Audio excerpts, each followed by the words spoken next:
Israel और Gaza को लेकर जो ताजा हालात सामने आ रहे वो पूरी दुनिया को हिला देने वाले। एक तरफ लगातार सैन्य कार्रवाई तेज होती जा रही तो दूसरी तरफ गाजा में हालात और भी ज्यादा गंभीर और अस्थिर होते जा रहे। इजराइल के प्रधानमंत्री बेंजामिन नेतन्याहू ने दावा किया है कि गाजा पट्टी के लगभग 70% हिस्से पर नियंत्रण स्थापित करने की दिशा में कदम बढ़ाए जा रहे हैं। पहले से ही करीब 60% इलाके पर नियंत्रण की बात कही जा रही थी और अब इसे और आगे बढ़ाने की रणनीति सामने आई।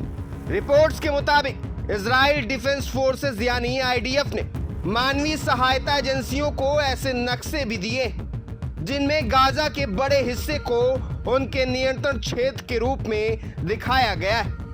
अगर यह नियंत्रण और बढ़ता है तो लगभग 2 मिलियन फिलिस्तीनी आबादी और भी छोटे इलाके में सिमटने के लिए मजबूर हो सकती है। यानी स्थिति सिर्फ सैन्य नहीं बल्कि मानवीय संकट की ओर भी तेजी से बढ़ रही। पहले से ही गाजा में बुनियादी सुविधाओं की भारी कमी और अब लगातार हो रहे हमलों ने हालात को और भी ज्यादा भयावह बना दिया है। इसी बीच आईडीएफ ने दावा किया है कि उसने उत्तरी गाजा में हमास के 2 वरिष्ठ ऑपरेटिव्स को मार गिराया है।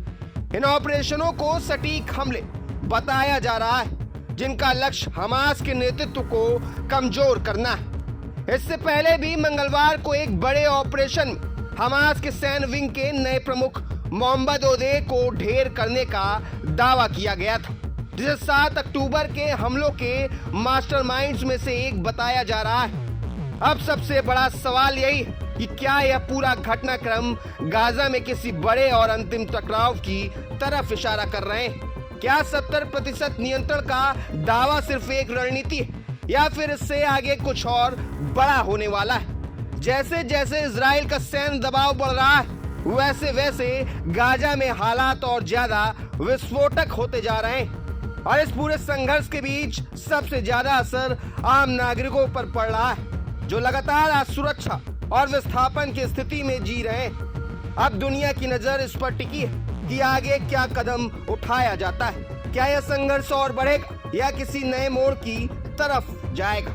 अब सवाल उठता है कि क्या यह सिर्फ एक सीमित सैन्य ऑपरेशन या फिर किसी बड़े क्षेत्रीय युद्ध की नई शुरुआत? क्या आने वाले दिनों में और भी बड़े हमले देखने को मिल सकते हैं? क्या अंतर्राष्ट्रीय दबाव इस संघर्ष की दिशा बदल पाएगा या हालात और भी ज्यादा बेकाबू हो जाएंगे? गाजा में जो तस्वीर सामने आ रही वह लगातार और अधिक गंभीर होती जा रही और हर नया दिन इस संकट को और गहराता जा रहा है। प्रभातखबर.com, विश्वास वही, रफ्तार नहीं।